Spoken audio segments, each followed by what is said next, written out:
사업을 한참 진행하다 보면요, 특히 돈을 많이 벌고 있을 때 주로 일어나는 일이 바로 초심을 잃어버리는 것입니다. 그만큼 초심은 회사 존재의 의의이기도 합니다. 회사와 사업이 나아가 할 방향을 잡는 것, 바로 초심을 잃어버린 순간 회사는 나락의 늪으로 빠질 수도 있습니다.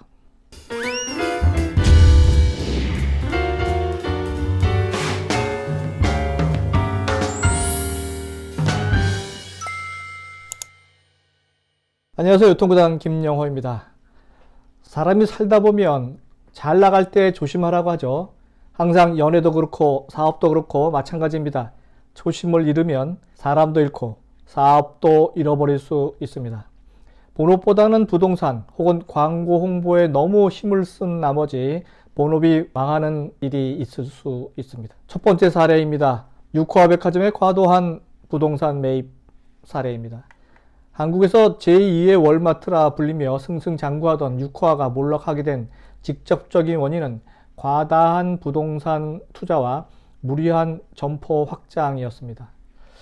1996년 유통시장 대외 개방을 앞두고 유코아는 나름대로 외국 거대 유통업체들이 들어오기 전에 전국의 요지를 다 선점해서 한국형 유통점을 다점포화하는 그런 야심찬 계획을 수립했습니다. 그래서 누구보다 빨리 자기 자본 없이도 은행 대출금을 빌려서 지방 도시 그리고 신도시의 땅을 마구 사들이기 시작했죠.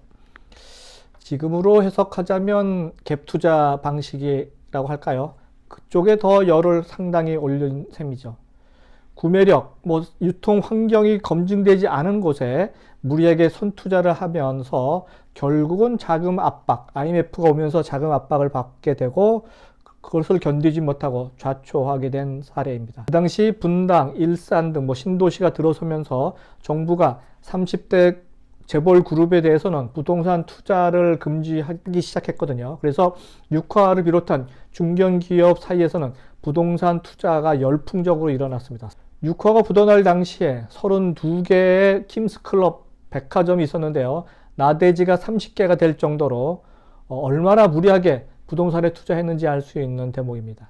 오노인 전 유코아 회장님의 독단적인 회사 운영도 유코아 실패의 큰 원인으로 작용했다고 전직 임원이 또 이야기하기도 합니다. 영업 혹은 상품 소싱 등은 아주 잘했지만 일 욕심이 너무 많아서 나무와 숲을 구분할 줄 몰랐다는 것이 실패 이유라는 전직 임원의 말도 있었습니다. 너무 세세한 부분까지 회장님이 직접 다 챙기다 보니까 아래 관리자급 사람들은 다 열중쉬어하는 방관하는 분위기, 조직 문화가 있었다고 합니다. 사실 이런 류의 중견기업들이 현재도 참 많습니다.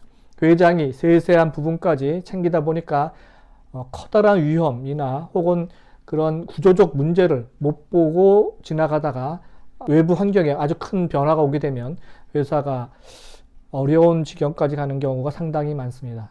참으로 안타까운 사례인데요. 만약 그 당시에 IMF 사태가 오지 않았다면, 그런 가정법이라면 유코아 위상은 아주 상당히 달라지지 않았을까 하는 생각도 해봅니다. 20여 년이 지난 2020년 현재의 대한민국은 아직도 부동산을 하지 않으면 돈을 벌지 못한다는 생각을 하는 국민들이 대다수입니다. 그들은 부동산 불패론을 주장합니다. 우리나라의 땅값을 다 합하면 미국 땅의 3분의 1을 산다고 했던가요? 하여간 우리는 부동산에 미친 나라에 살고 있습니다. 부동산에 미치지 않으면 안 되는 이상한 나라에 살고 있다는 것이 슬픕니다. 그리고 지금까지 부동산에 신경을 안 쓴 제가 정말 싫어지는 순간이기도 합니다. 자, 다음 사례로 넘어가겠습니다. 회사 이름을 알리는 것에 목숨을 걸었지만 무리한 광고 판촉비 집행으로 파산된 세진 컴퓨터 사례입니다. 진돗개를 트레이드로 해서 전국을 PC 열풍으로 일으켰던 세진 컴퓨터 다 아시죠? 1995년도에 전국은 세진 열풍으로 몸살을 앓았습니다. 대우통신 부산 대리점 일개 사원이었던 최고 경영자는 조립형 PC를 통해서 PC 판매 프랜차이즈 사업을 통해서 전국에 세진 열풍을 일으킨 인물입니다. 중학교 졸업이라는 학력이 다인 그는 지독한 일벌레로 그 소문이 나 있습니다. 진돗개를 트레이드로 만든 세진 컴퓨터 브랜드를 알리기 위해서 모든 신문의 잡지의 광고매를 아주 작살내듯이 광고를 했습니다. 이 당시 현대자동차의 광고 물량과 맞먹는 금액을 광고비로 할당하는 무모함을 발휘하기도 했죠. 1995년 그 당시에 월 30억 원 정도를 광고비에 지출했다고 하니까요. 지금으로 보면 상당히 큰 금액이죠. 납품업체에게는 어음을 주고 고객에게는 현금을 받는 현금 장사말을 하면서 전국의 체인 사업을 상당히 진행하던 중 자연히 돈줄이 한 곳에 꼬이기 시작하면서 추풍낙엽처럼 무너진 사례입니다. 의욕이 너무 앞서서 무모한 사업 확장, 현실을 무시한 경영이 실패로 이어진 사례라고 보여집니다.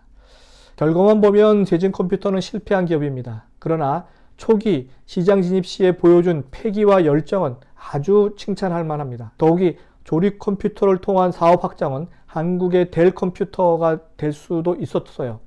그렇지만 사업의 진수를 함께할 경영진이 부실해서 폐장이 된 그런 것이죠. 항상 잘 나갈 때 조심하라고 했습니다. 사업이 무너지던 해에 사업 확장과 함께 대한민국의 새로운 통신 판매 사업을 개척하겠다고 통신 판매 비즈니스를 런칭하는 등 아주 과감하게 또 신규 사업에도 적극적으로 나섰는데 집중력이 많이 또 분산되는 그런 역효과를 내기도 했습니다.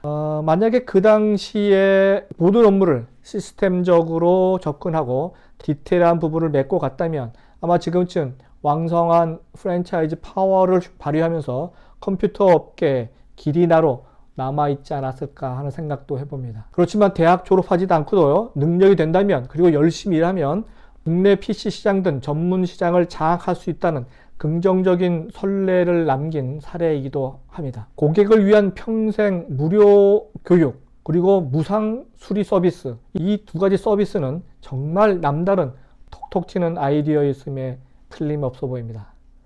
이상 유통공단 김영호의 잘 나갈 때 조심해라 그리고 초심을 잃지 마라 편이었습니다. 다음 시간에 뵙도록 하겠습니다.